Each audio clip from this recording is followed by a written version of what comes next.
Well, hello everyone. Hope everybody's having a great Memorial Day weekend. I'm having a good weekend. I got a 3-day weekend off from work. Going to watch the Indy 500. Going to be a really good time, I think. Anyway, I thought I'd do a really quick pickup video of some of the stuff I've recently acquired. I've been traveling for work again, so I've been able to go out and hit some different places. I've been finding some pretty cool stuff. Before I get started with that, though, I want to thank all the people who subscribe to the channel. I really appreciate everybody who's watching these videos and everything. I've had a few who ask me how come my sub count is so long after being on YouTube for so long. It's because I mainly don't promote the channel at all, and I don't upload videos enough for the YouTube algorithm to share them around and things like that, which I really don't care. I do this as a creative outlet, give me something to do as a hobby. I do enjoy the retro toys and the retro gaming stuff as a hobby. And I just, like I said, I enjoy making videos. I could promote the channel a bit more by spamming Facebook more with my videos, or I could, share them around in different forums. I used to share my videos on different forums out there, but unfortunately there's a lot of toxicity out there, and I'm not very good at participating in forums with conversations because I don't know what to talk about, and a lot of times when I do say something I get jumped all over, so I tend not to say anything.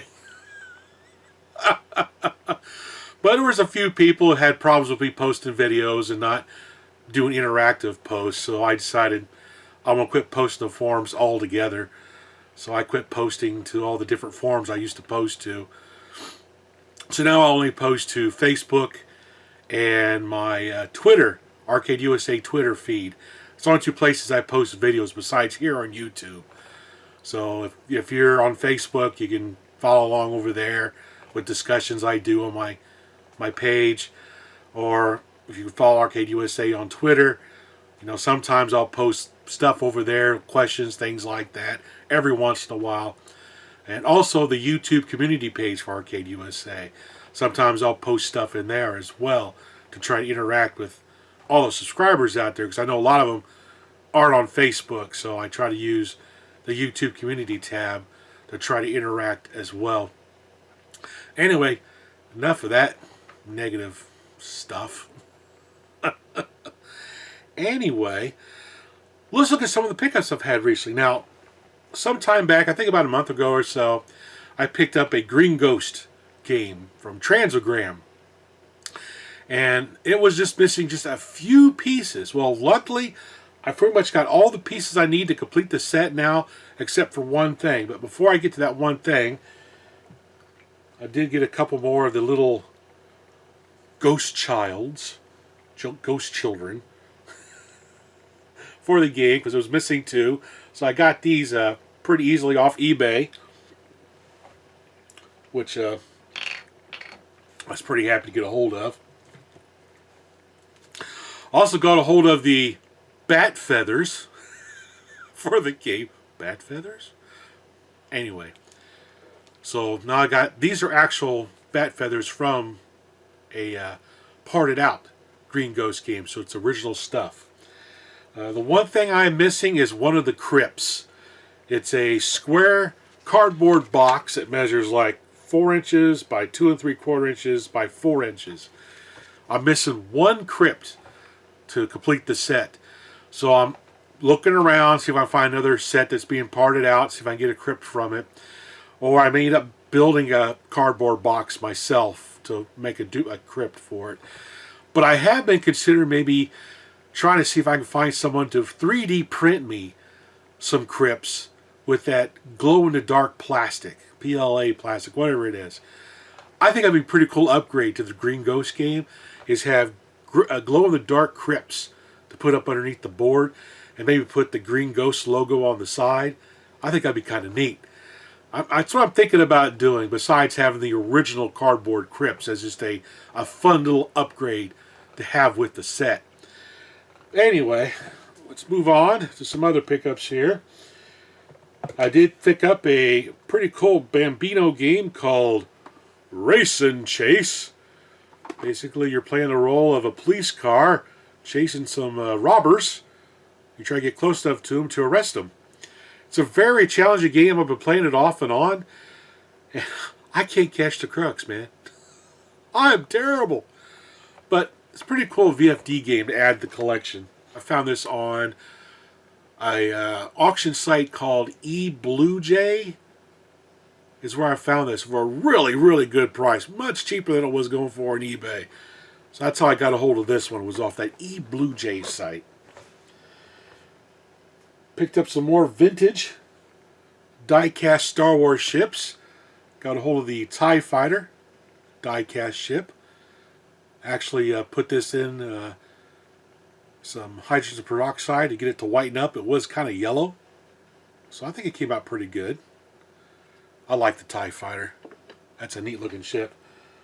Also got a hold of Boba Fett's Slave 1.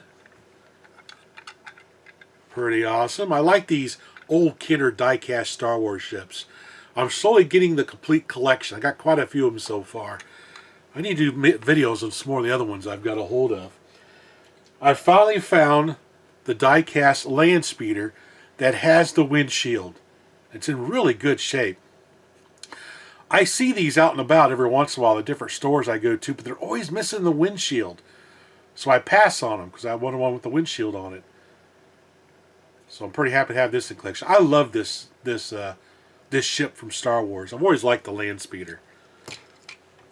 I like to find the JCPenney Sonic land speeder because I had one of those growing up, and I really liked that toy. That was a really cool toy. Picked up another electronic game. I picked up a second Q*bert. Thinking about restoring this one. The decals are kind of faded on the back glass here and down here on the control panel. It works perfectly fine. It's a little dirty. It needs to be cleaned up. My other one is sitting right back there on the shelf. That's the one I restored. I put new decals on it because it was all ratty. So I'm thinking about doing the same thing to this.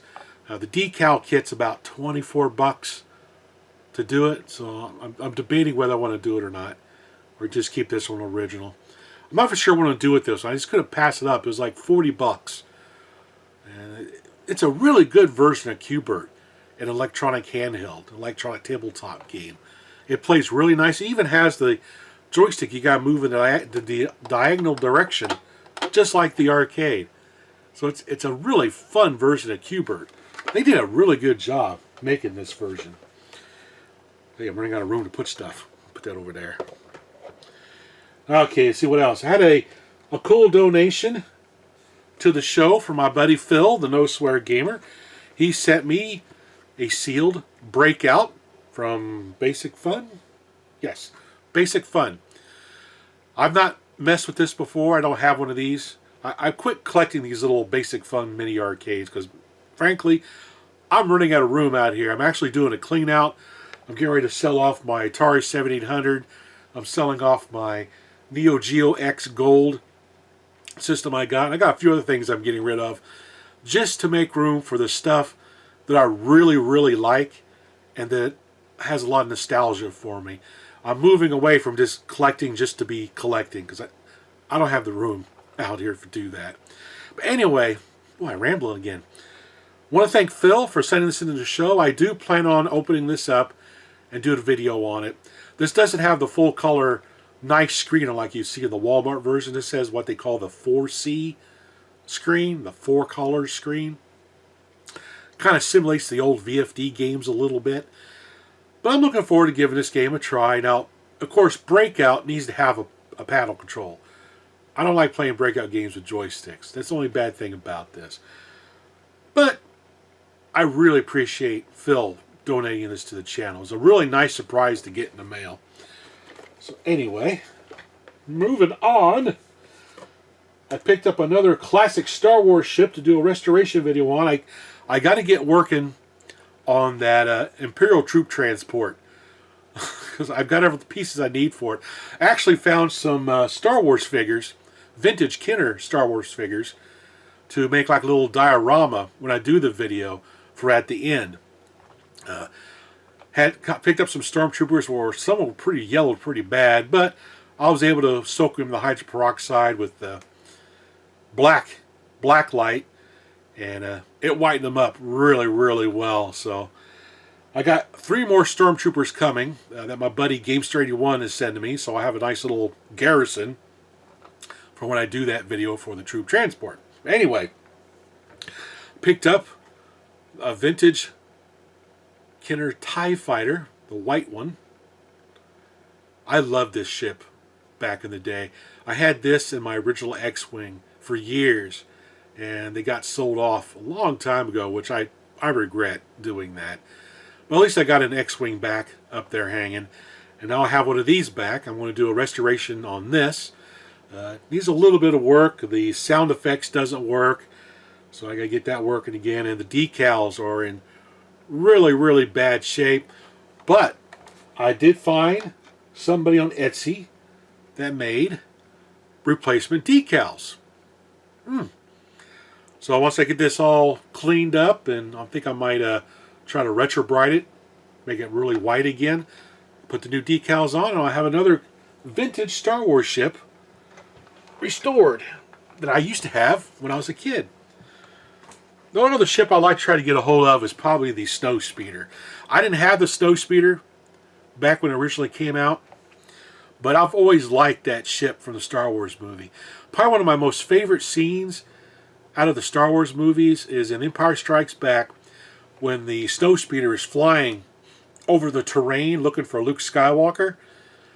I remember when I first saw that scene in the movie theater, I was sitting in my seat going, whoa, whoa, whoa. Because it was such a big view, it kind of filled my whole view, and it felt like I was actually flying over the surface. I've always enjoyed that part of the movie. Let's see, what else I got here? Also picked up a really cool plug-and-play game, complete in a box. It's called Big Bonus Slots. You too can have a plug-and-play slot machine in your home. I don't know what it is about slot machines, but I like slot machines. I don't generally gamble at all, but when I go someplace like in Vegas and I see some slot machines, I'll drop maybe $5-10 just to play a machine or so. So I think it's kind of cool they got a little plug-and-play version of a slot machine you can hook up. So I'm looking forward to doing a video on this. It looks really cool. It is wireless. The little controller communicates with the receiving unit via infrared, kind of like that one Namco museum joystick did, that Miss Pac-Man one. It looked like a little cocktail table. Oh, let's see.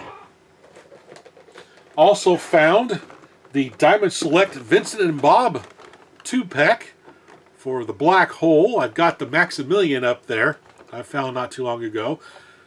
Got a hold of this past week when I was traveling up to Baltimore, Maryland. So I'm pretty happy to have this now, so I'll get those guys displayed side by side. It's not a vintage toy, but it's based on a movie that I really, really like. I've always liked the Black Hole movie. And I never did have any of the original vintage Black Hole figures that came out. So when I saw that original Vincent I picked up not too long ago, the Diamond Select one by itself, I found out that they made this as well. So I went looking for this, because I'd rather have this 2-pack than that single Vincent figure. So anyway, pretty awesome. Looking forward to having that on display with Maximilian. Don't know if I'll do a video on them or not, because it's not a real vintage toy. I know I've made videos on non-vintage toys in the past, but I really don't think I want to open these up. I think I just want to leave them in the box on display, hanging on my wall. I might open them eventually, but probably not. And last but not least, I got a really, really cool donation to the Toy Tomb by my buddy, 7-inch Daredevil. He sent me a Pro Series stunt cycle. Evel Knievel stunt cycle. This is pretty cool. It's got improved bearings. It's got some other modifications to it to make it a very good jumping toy. From what I've seen him do with his, it's pretty amazing. I'll probably do an unboxing video of this and show the toy, and probably show some of the videos of him jumping his and some of the incredible jumps that he's made. Now, This was done by EvilKnievelToys.com. Last year or the year before, they released the classic Evil Knievel stunt cycle, which I did a short video on. I did an unboxing of that one, and I made the comment about how red the lips were on the Evil Knievel guy. I was like, that's kind of strange. And I still got him in the box over there, so it's kind of cool to have this as part of the collection now. So I'm looking forward to making a video on that. And I really appreciate 7-inch Daredevil for donating that to the show. So anyway, that's all the pickups for this time. What is today? Today is May 30th, 2021, Memorial Day weekend. I've even got my little American Eagle, American flag shirt on, celebrating the Memorial Day weekend. Hope everybody's having a great weekend. Hope you're doing a lot of cookouts, hot dogs, hamburgers, things like that. And everybody's just having a really good time playing the retro games or whatever you like to do in your spare time when you're off from work. That's enjoyable to you. Anyway, I ramble a lot, and I'm sorry about that. I want to thank everybody for watching this video and putting up with my ramblings. As always, everyone, thanks for watching. Thanks for watching.